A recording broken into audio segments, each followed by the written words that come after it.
So this morning I'm continuing on our theme, my explanation of OIKOS. And if you've been following along, we started church, someone you know, not somewhere you go. And a couple of weeks ago, I spoke about the why. Today I'm speaking about the who. And I should have the music, shouldn't I? Who are you? Who? Any young kids who don't know what I'm talking about? Do you know? No. You know, I was like, just this blank look at me. Good. It's all good. It's a song. Ask Mum and Dad. So for those who haven't been with us for over the past month, you may not have come across the word OIKOS before, and it's okay. It's not a word that you have probably have heard many times, and so it's not like you fell asleep in English class and missed that explanation. It's actually an ancient Greek word that means extended family, which is pretty cool because we've got extended family with us today. But that extended family for today includes anyone within our sphere of influence. And on average, you have somewhere between 8 to 15. Some of us have a few more. Isn't that right, Perry? Between 8 to 15 people that are in our sphere of influence. People we have influence over. And if you've missed the last few weeks, you can jump online on our YouTube page. If you're watching online, down in the bottom, there's a link directly to this. So you can just wait. Don't do it now. Do it in a minute. But you can go back and have a look at the teaching that we've done over the past month or so to catch up on it. And if you're part of this church, if this is your church home and you've missed it, I strongly encourage you to do so. You'll hear more and more about this over the coming days, weeks, months, years, decades. I don't know however long we're here, Lance. Hey, you can watch on demand. Go on the website, click on demand, and you can follow through. So last time I had the chance to speak on this, I spoke about God's will, His will for us, His good, pleasing and perfect will, and how His will should be our will. And we now that we know this, today I'm going to speak about who is in our OIKOS, who we might find in our OIKOS. Now, when I speak of the 8 to 15 people that are in our spheres of influence, I want you to just stop for a moment and quickly think about some names who might be in that part of that 8 to 15. Just for a moment, have a think about it while I get something that I've forgotten. Did some names come to mind? Did some faces pop up? Or are you struggling to find anyone? I'm hoping there's some in those 8. There might be some faces and some names that just popped out for you. Now, I'm going to have a stab in the dark. I'm pretty sure the names and faces that you thought about in that moment are people that you get on well with, people that you like. I'm going to take a stab and say that there's probably no one in those names and those faces that you go, oh, gee, them. I'm not sure about them. And am I right? Am I somewhere on the ballpark? Or am you guys just like, most of them? Okay. Thank you for your honesty, Perry. Well, I'm hoping by the end of this morning, there may be some new names. Maybe some different faces that you might now be able to reflect back on those 8 to 15 who are in your OIKOS. Now, as I have said previously, God calls us to be world changers. But it's not that we have to change the whole world. He's asking us to change our relational world. Those people we find ourselves in relation with day by day, week by week. And hopefully, if you've watched it last time or online or you were here in person, there may have been a challenge for you when I mentioned that you are God's linchpin in His plan to be in relationship with your OIKOS. You are God's linchpin. His plan for them to be in relationship with Him revolves around you. You have an important role to play. So a world changer, and hopefully this will work, a world changer is someone who actively encourages people in their relational world, their OIKOS, to become Christ followers. That's what a world changer is, and God calls us to be world changers. So in your ever-changing relational world, does anyone just surprised by the amount of new faces we come across? Maybe it's just me. There's always people that you see that our relational world changes. But within that relational world, there are three categories of people. There are the non-believers, or as we'd rather call them, pre-believers. They are members of your OIKOS who don't believe in Christ yet. And your role for them is seeking to help provide them connection points with Christ. That's what God's calling you to do. So they're the non-believers. The second one are believers who are not walking with the Lord. Some in your OIKOS will be Christians who, for whatever reason, now no longer walk with God, who aren't presently attending church.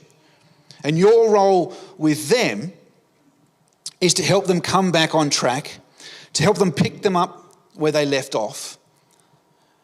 And now the difference is that you're their biggest cheerleader.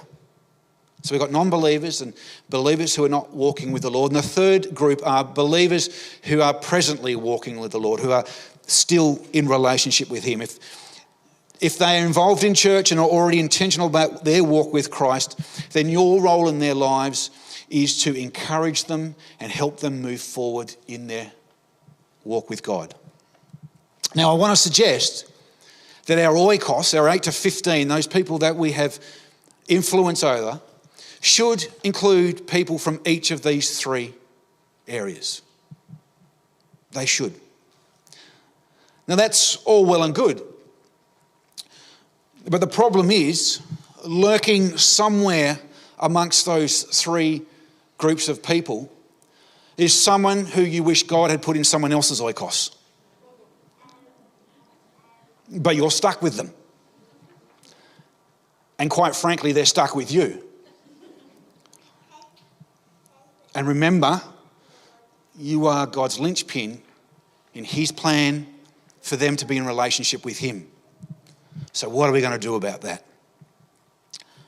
So we're going to call these tough people. That's what we're going to call them, tough people. We won't call them anything else. They're just tough. They're a little difficult. And they're defined as someone you wish God had put in someone else's OIKOS. Let's just face it. There's those people out there that you walk into a room and you go, oh no, they're here.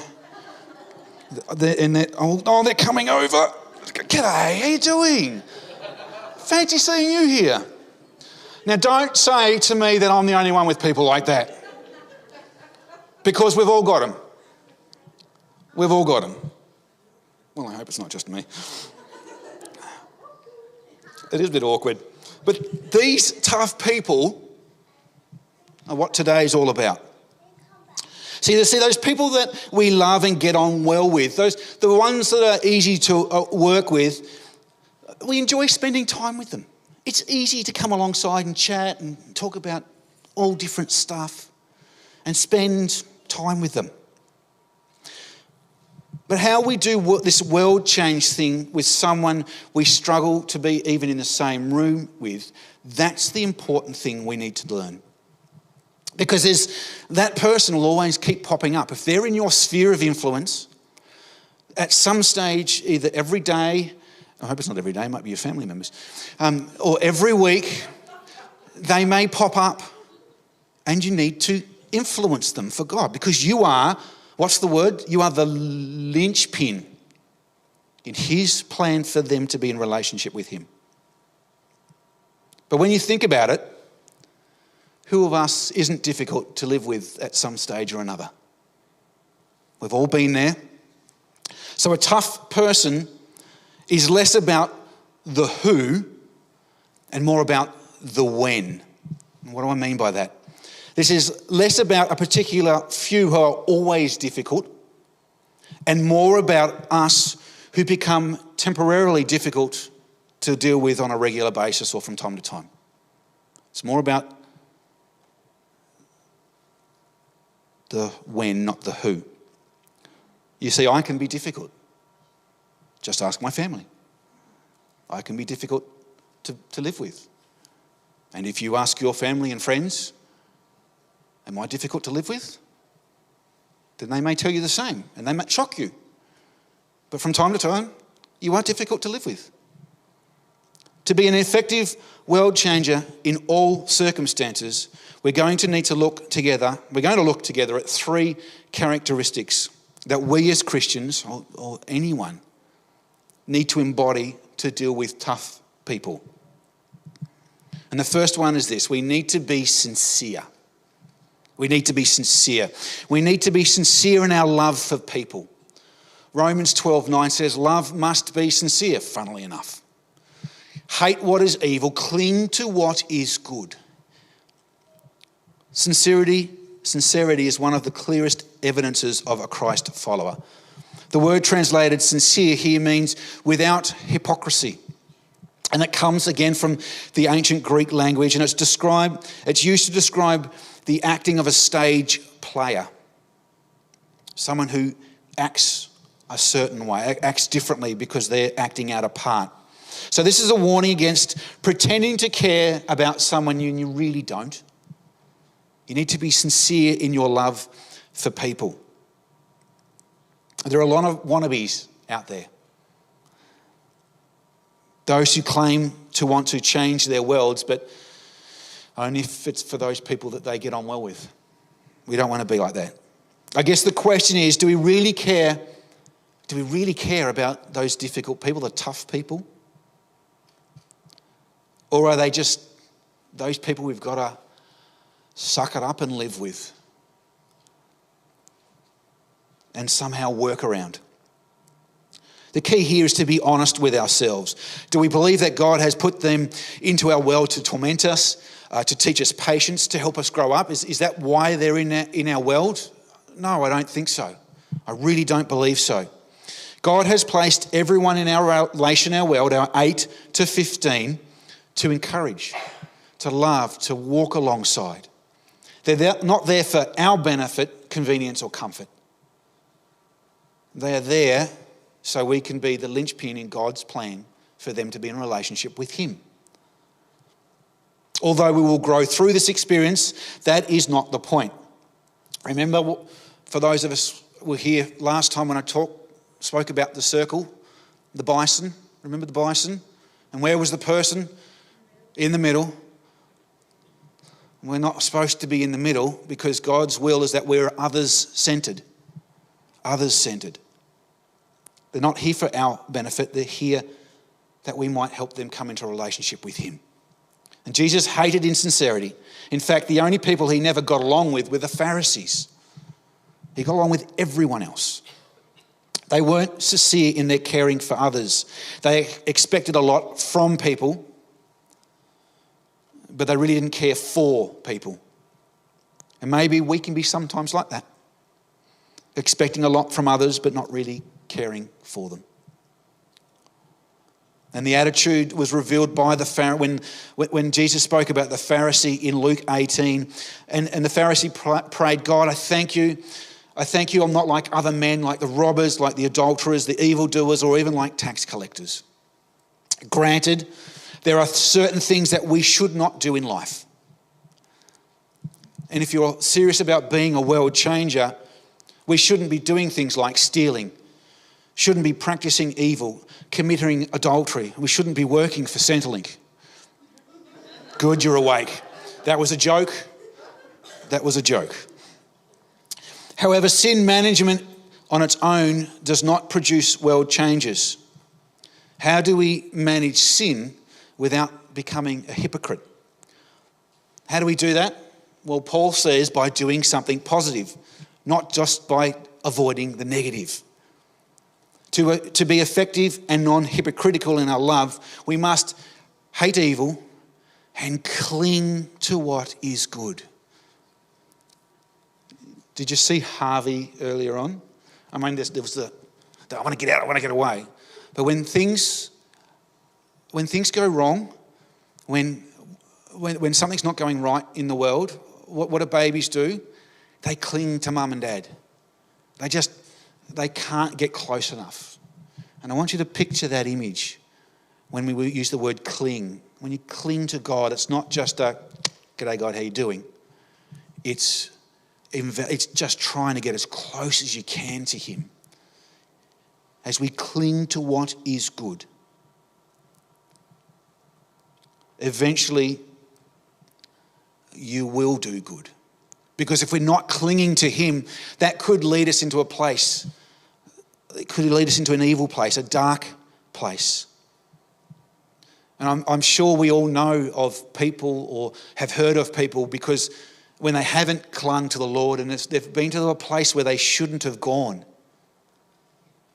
And we won't want to be like that. And it's destroyed lives, those and those around them. Jesus never came to earth to sit around and just not do what is evil. He didn't come just to manage sin. He came to do the Father's will. He came to actively pursue the good, actively pursue what God's plan was for him. And because of that, we are sitting in this room today. And he calls us to actively pursue, to cling to the Father so that we can be good. So point one is we need to be sincere for our love for people. Point two that we as Christians need to embody when dealing with tough people is that we need to be optimistic. We need to be optimistic. Romans 12:12, be joyful in hope, patient in affliction, faithful in prayer. Hope, patience, and faithfulness are all words of optimism. They are all words that help us to look for the best in people. Help us to stick at our relationships with tough people, with endurance. Those times when our relationships become tough because we become tough ourselves. These words help us to look for the good. Endurance is a characteristic of love. Love never gives up because God's purpose is always greater than your problems. Can I say that again? God's purpose is always greater than your problems. If you've got a problem in a relationship, understand this. God will use that problem to accomplish his purpose, but only if you don't give up. Endurance. Optimism. Look for the best in people. Persistence is the key to victory. You are never defeated until you give up. It's been said that you can measure a person's greatness by what it takes to discourage them. Man, do I have a lot of work to do in that. There are times I get discouraged so easily.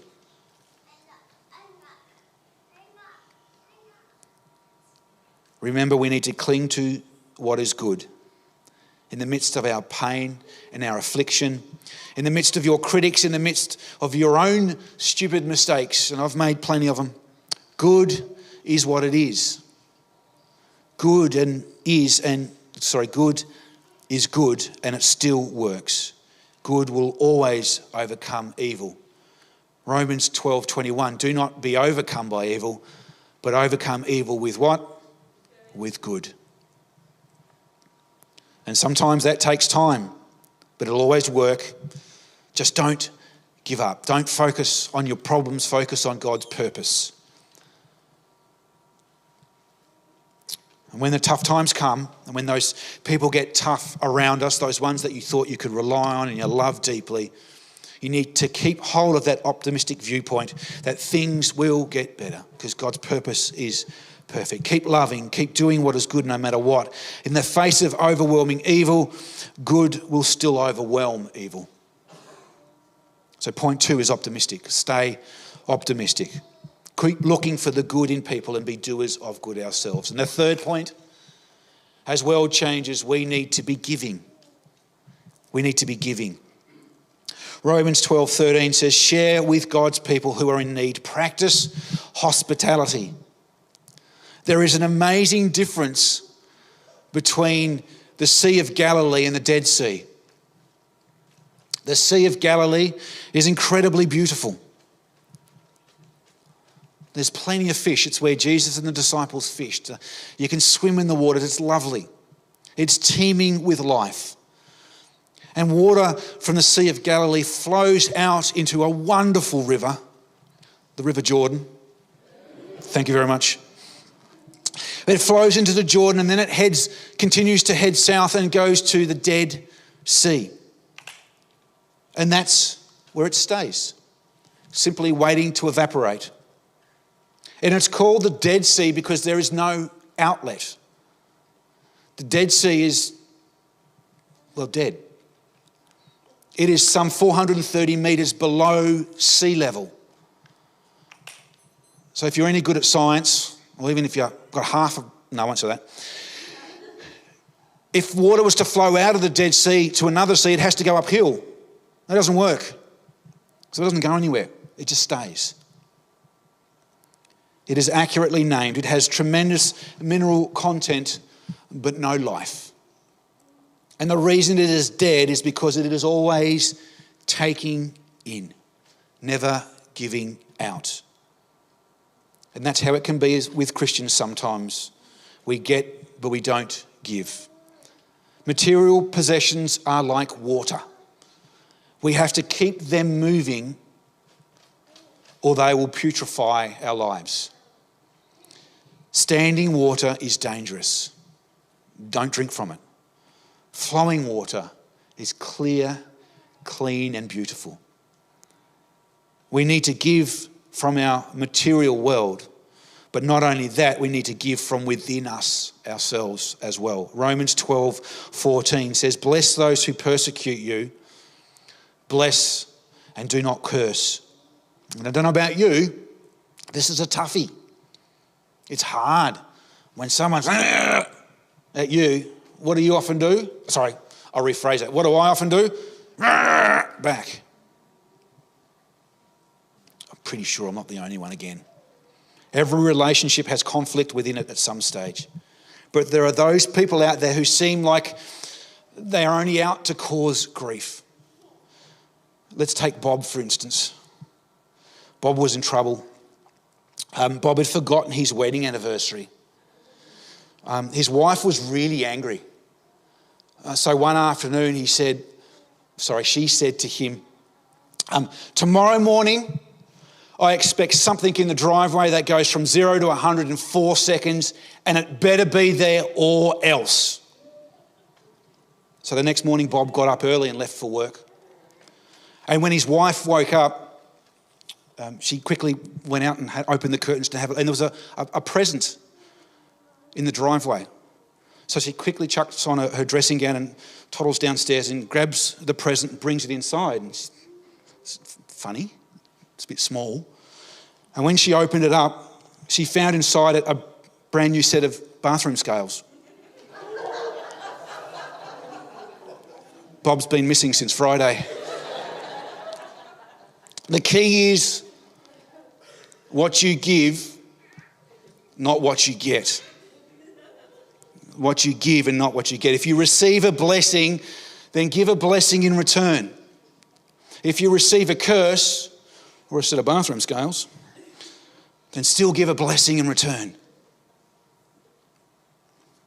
Bless those who persecute you. Bless and do not curse.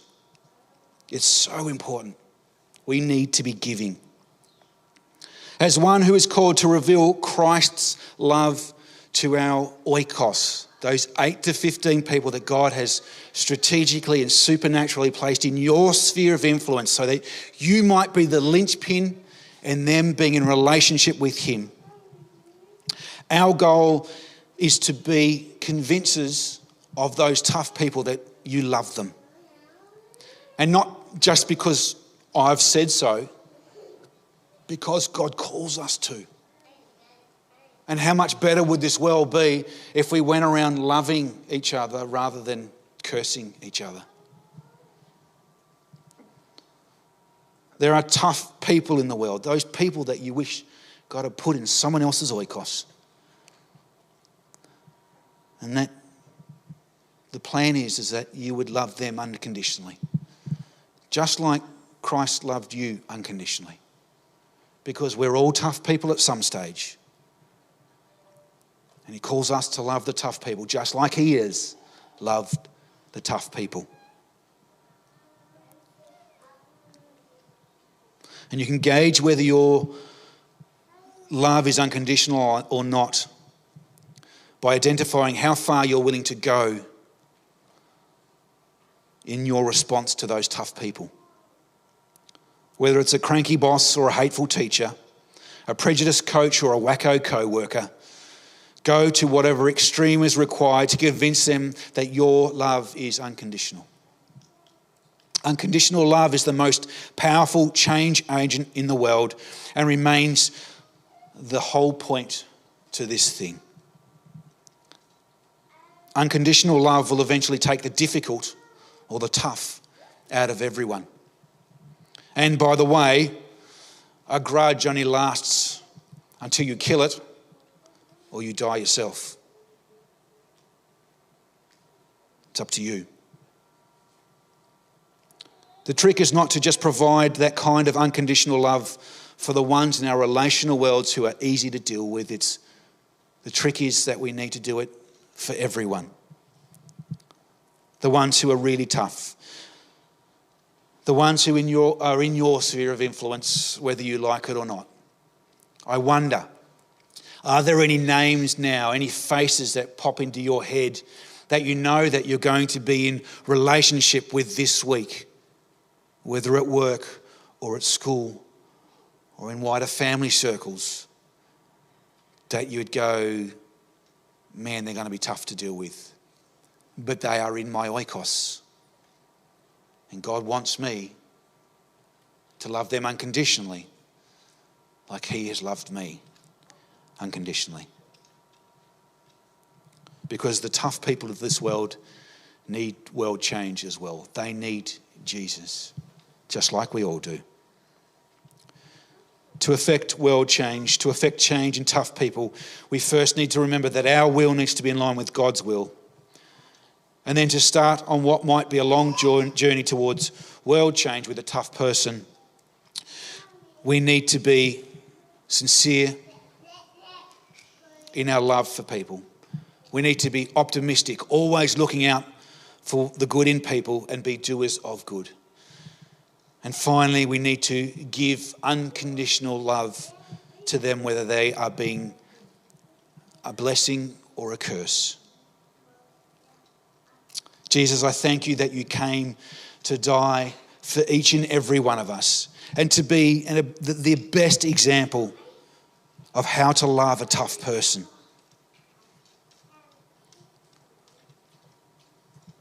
And Lord, you know how tough it is sometimes. There are people that we do life with day by day sometimes that are just so difficult. Here you call us to love them unconditionally. So Jesus, I pray for us today that you might show us a way to love like you love. That you might change within us our viewpoint, the way that we look at people, the way we see people. Help us to see them like you see them. Help us to see the good in people, not the things that annoy us. Help us to be optimistic in seeing their lives changed as you have changed ours as well.